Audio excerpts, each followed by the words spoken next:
Good morning students, welcome once again. I hope all of you will be good. बच्चों, आज हम कक्षा 4 की हिंदी व्याकरण पुस्तक वनिशा का पाठ 19 निबंध लेखन का अध्ययन करेंगे। तो बच्चों, आपकी पुस्तक में जो निबंध दिए गए हैं आपको उनको अपनी कॉपी में करना है और निबंध लिखते समय हमें किन किन बातों का ध्यान रखना चाहिए, ये सारी चीज़ें पहले हम पढ़ेंगे। अपने मन के भावों व विचारों को क्रमबद्ध व व्यवस्थित रूप से लिखना निबंध लेखन कहलाता है। निबंध किसी भी विषय पर लिखा जा सकता है। समझ में आया बच्चों आपको कि कोई भी हमने विषय ले लिया कि वो बाढ़ हो सकती है, जनसंख्या है, कंप्यूटर है, नारी शिक्षा है, किसान है, कुछ भी हो सकता है, ठीक है। उस विषय के ऊपर अपने भाव और जो हमारे विचार हैं उनको कैसे लिखना, क्रमबद्ध तरीके से और व्यवस्थित रूप में लिखा जाता है उसको हम निबंध कहते हैं, ठीक है। निबंध लिखते समय ध्यान देने योग्य बातें कौन कौन सी हैं, पढ़ लेते हैं हम। पहला है, जिस विषय पर निबंध लिखना है उसकी रूपरेखा बना लेनी चाहिए। कि रूपरेखा से मतलब होता है कि सबसे पहले हमें उस विषय के बारे में लिखना है, फिर उससे क्या लाभ होते हैं, उससे क्या हानियां हैं, ठीक है, और वह हमारे लिए क्यों जरूरी है, आदि चीज़ें हमारी माइंड में होनी चाहिए। दूसरा पॉइंट है, भाषा सरल व स्पष्ट होनी चाहिए। भाषा एक ऐसी चीज़ है, यदि हम उसको स्पष्ट नहीं करेंगे या सरल रूप में नहीं लिखेंगे तो जो पढ़ने वाला है उसको उसमें समझ में उसको नहीं आएगा, वह उससे जल्दी ही ऊब जाएगा। तीसरा है, वाक्य छोटे छोटे तथा एक दूसरे से बंधे हुए होने चाहिए, ठीक है। वाक्य कैसे होने चाहिए, ऐसे नहीं लंबे लंबे वाक्य, छोटे छोटे वाक्य होने चाहिए और वो एक दूसरे से बंधे होने का मतलब है एक दूसरे से, जैसे हमने कोई बात खत्म करी उसी से रिलेटेड हमें दूसरी बात करते हुए आगे बढ़ना होता है। चौथा है, लेख साफ व स्वच्छ होना चाहिए, ठीक है। हिंदी की सबसे अच्छी बात है कि सबसे अच्छा है जो हम यानी कि जो हम लिखते हैं वो कैसे होना चाहिए, वो सुंदर होनी चाहिए, एकदम साफ होनी चाहिए और स्वच्छ होनी चाहिए। पांचवा पॉइंट है, निबंध के अंत में निष्कर्ष अवश्य लिखना चाहिए। निष्कर्ष का मतलब है कि इसके जो विषय था उसका क्या निष्कर्ष निकला, ठीक है, उससे हमें क्या ज्ञान मिला, ठीक है, हमने उससे क्या सीखा, ये सारी चीज़ें निष्कर्ष के अंदर आती हैं। अब बच्चों, आपको एक बात ध्यान रखनी है कि मैं आपको 2 निबंध करवाऊंगी, उन दोनों को आपको अपनी कॉपी में करना है, ठीक है। तो मैं बताती हूँ कि पहला निबंध कौन सा है, पेड़ पौधे और हमारा जीवन, इस विषय के ऊपर आपको निबंध लिखना है। किस तरीके से लिखेंगे, आसपास की चीज़ों को ध्यान में रखेंगे। पेड़ पौधे हमारे आसपास होते हैं, ठीक है, और उनसे हमारा जीवन कैसे कनेक्टेड है, कैसे उनसे जुड़ा हुआ है, उनसे हमारे जीवन में हमें क्या सहायता मिलती है। तो ठीक है, इसको हम पढ़ लेते हैं। हमारा जीवन पेड़ पौधों पर आधारित है। इनके अभाव में जीवन की कल्पना भी नहीं कर सकते हैं।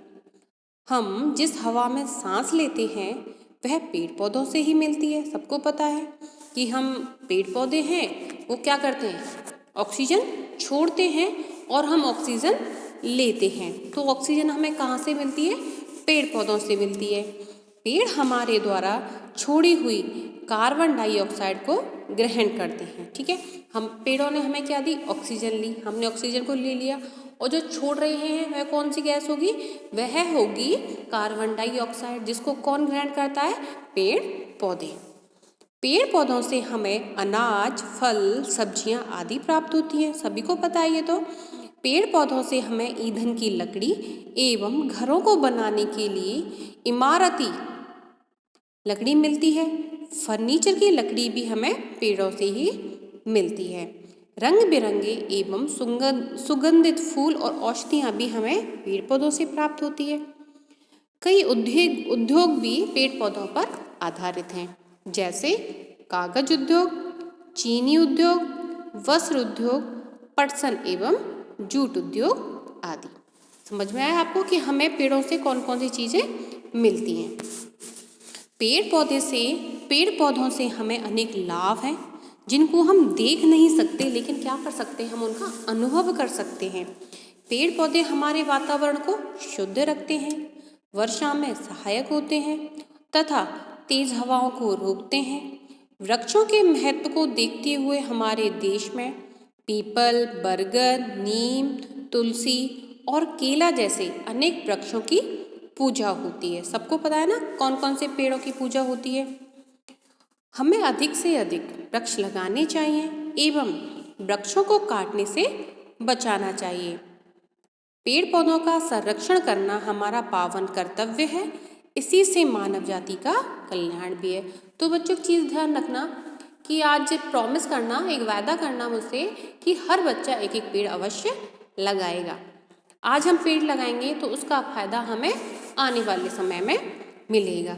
सदा पेड़ पौधों की रक्षा करें, उन्हें जीवंत बनाएं, यही आज कर्तव्य हमारा। सब मिल पर्यावरण बचाएं, क्योंकि पेड़ है तो हमारा जीवन है। यदि पेड़ ही नहीं होंगे तो हमारा जीवन समाप्त हो जाएगा। तो ये निबंध था पेड़ पौधे और हमारा जीवन विषय पर। अब जो दूसरा निबंध है वह है नारी शिक्षा, कि नारी शिक्षा आज के टाइम में, आज के समय में क्यों आवश्यक हो गई है, नारी को पढ़ाना क्यों आवश्यक है। हमारे देश में महिलाएं प्राचीन काल से घर की देखभाल करती हैं, सबको पता है, अभी भी करते हैं, हम लोग भी करते हैं, और पुरुष बाहर के काम करते हैं। इस विचारधारा ने लड़कियों को पढ़ने से वंचित कर रखा था। माता पिता लड़कियों की शिक्षा की नहीं वरन उनके विवाह की चिंता अधिक करते थे। आज भी कुछ गांव ऐसे हैं जिनमें लड़कियों की स्थिति युगों पुरानी सी है। बहुत कम माता पिता लड़कियों को पढ़ाते हैं।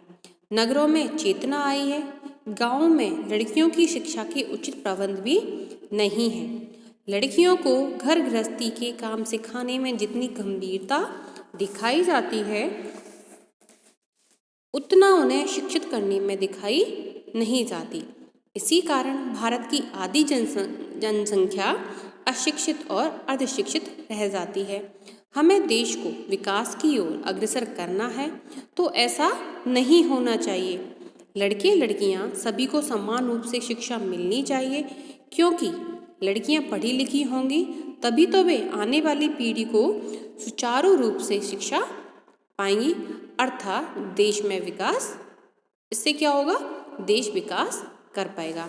तो बच्चों ये निबंध था नारी शिक्षा के ऊपर।